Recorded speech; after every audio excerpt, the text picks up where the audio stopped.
Last year, I became invisible. Life was full. I was a sixth grade math teacher, mother of five, and Navy veteran. I coached our middle school cross country team. I was a Zumba instructor and the school dance planner. I was a seminary hopeful and soon to be published author, a marathoner and jiu-jitsu practitioner. And then it happened. I'd like you to bring to mind a movie or a TV show where the character cannot interact with their environment. Think Patrick Swayze from Ghost, or Ebenezer Scrooge from A Christmas Carol, when he's with the ghosts of Christmas past, present, and future. Their hands go through doorknobs. They frantically wave in front of faces saying, "Can anyone hear me? Can you see me?" Or standing on a busy street or train platform, invisible to all passersby. Now, I want you to imagine how you would feel if you woke up tomorrow, invisible, unable to interact with the world as you once did, unable to be seen or heard, unable to do the work that you once loved. I first got sick in July of 2020 during the COVID-19 pandemic. At the time, I swore it was COVID. My symptoms were neurological. The headaches were excruciating. My skin was on fire with buzzing and severe itching. The fatigue and brain fog were like nothing that I had experienced before. All my labs were normal. My doctors assumed that I would eventually get better as long as I kept pushing and trying harder. I found that I would sleep entire weekends so that I could go back to my classroom on Monday. I would run with my cross-country team and wouldn't be able to stand long enough to play with my kids or my dog afterwards. Then early last year, I caught a virus that left me incapacitated, even worse than in 2020.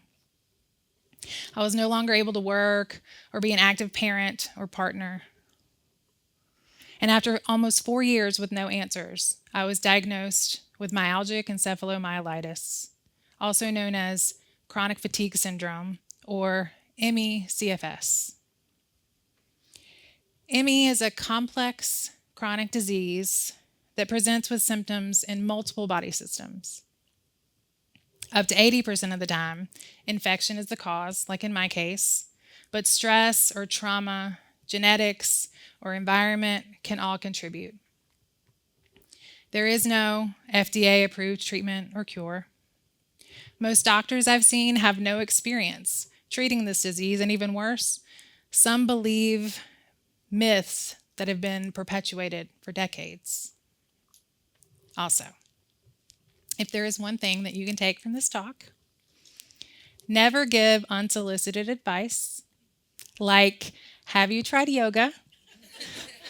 to a person with disabling chronic illness. Yoga, kale, meditation, supplements. You name it, we've tried it, I promise you, and we are still sick. The hallmark symptom of ME is called PEM, or post-exertional malaise. People with ME call this a crash. This means our symptoms worsen after minimal physical or cognitive activity, or even with sensory overload. On a good day, I feel like I have the flu or a hangover. On a bad day, I feel like I ran a marathon with a hangover, as if that was something that I could do anymore. The CDC estimates that 3.3 million people in the United States live with ME, with a cost of $18 to $51 billion a year in medical costs and lost income. An estimated 15 to 30 million people live with ME worldwide. And you're probably familiar with long COVID. It's a chronic disease that occurs after a COVID-19 infection where symptoms are present for 3 months or more. About half of those with long COVID meet the diagnostic criteria for ME. So the amount of people with ME in the United States could be more like 5 to 9 million. That's like if all of Los Angeles or New York City residents went missing. According to the former head of viral diseases at the CDC, the level of functional impairment in people who suffer from ME is comparable to MS, AIDS, end-stage renal failure, and COPD. 75% of those affected with ME are unable to work. 25% are bedbound or homebound. I am mostly homebound and bedridden. I am missing my previous roles and grieving unrealized dreams. My children miss their mother. My husband misses the partner that he married. My students miss their math teacher. My writing misses its muse.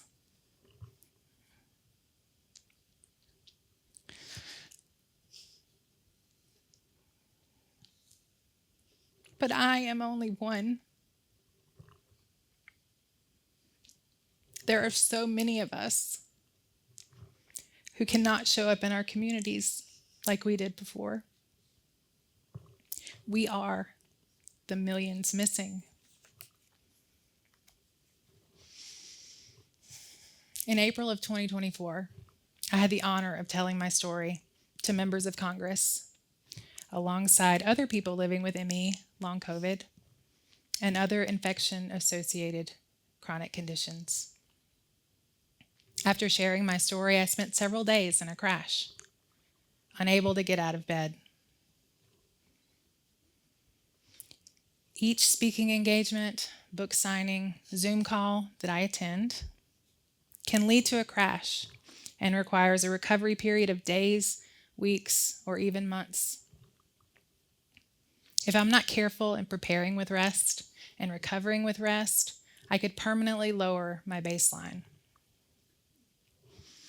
To fight for ourselves is dangerous, but we have to speak for those of us who can no longer speak or eat, for those who can no longer tolerate light or sound or touch. For me, that fight looks like stepping into my role as storyteller. When I first envisioned myself giving this talk, it was about the idea of rugged individualism and how it's hurting us as a society.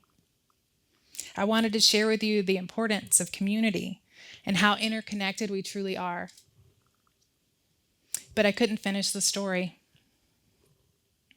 I couldn't give you the end of the story, the part with the solution, because the solution is community.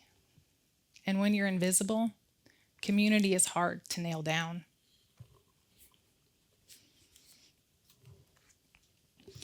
We tend not to see things as a problem until we experience them firsthand. Many able-bodied people have trouble seeing themselves, imagining themselves, ever becoming sick or disabled. I know I couldn't. When we don't see others' struggles as our own, we leave people behind. Disabled and ill people cannot be rugged individuals. I need help every day with my meals or to go outside. I can't do anything that causes overexertion. And for me, overexertion isn't what it used to be. For example, my husband is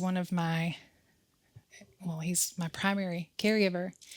And here we're in a hotel away from our children, and I desperately wanted him to sleep in. I wanted coffee, though. And so I was going to do it myself. I was going to be independent, and I was going to make a pot of coffee. Oh, first of all, I probably woke him up because I was like a bull in a china shop trying to move around.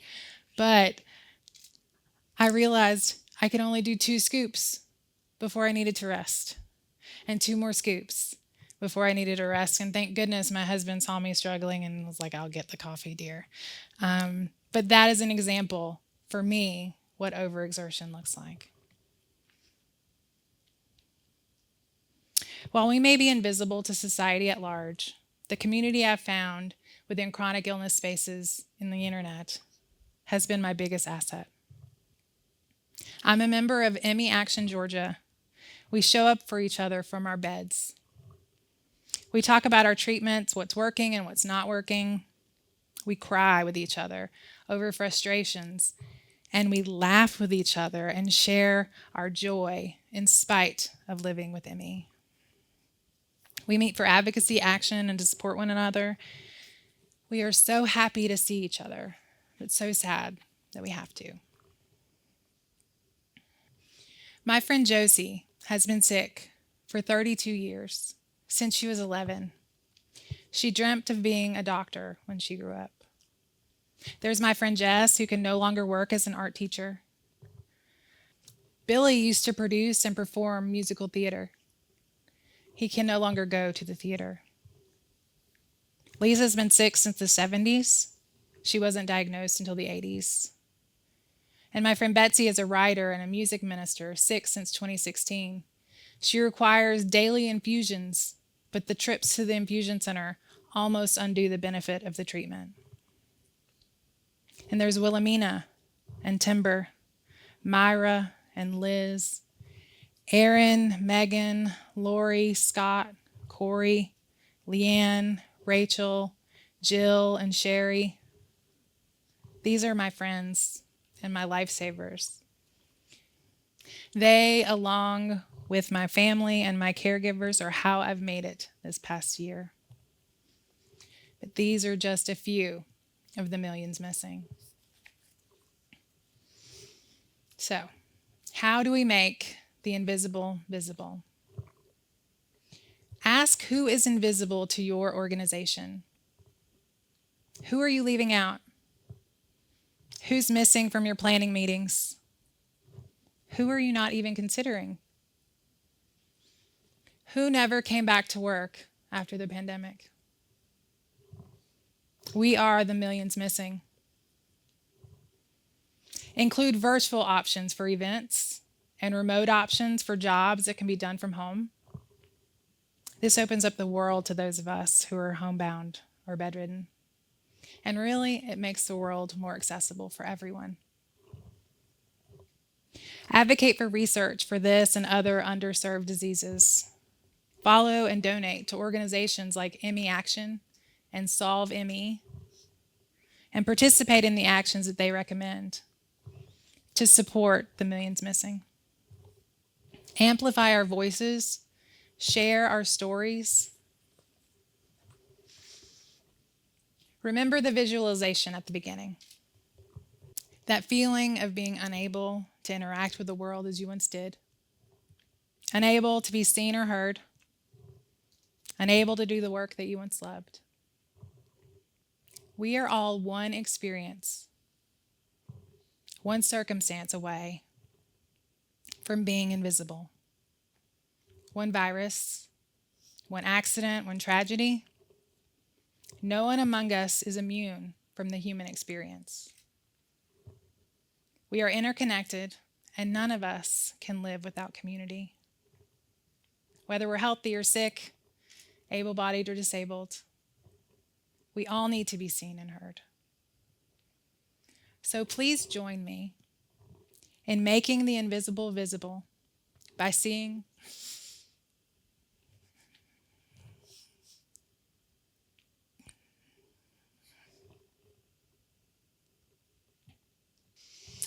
Please join me in making the invisible visible by seeing and serving the millions missing.